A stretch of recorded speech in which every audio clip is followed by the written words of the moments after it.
ইসলামী বিপ্লব দেখাইতে যে ইসলামী বিপ্লবের মাধ্যমে সে ভারতে তার হিন্দুত্ববাদী এজেন্ডা বাস্তবায়ন করবে।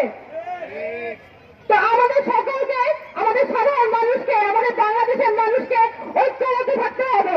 5 আগস্ট যখন শেখ হাসিনা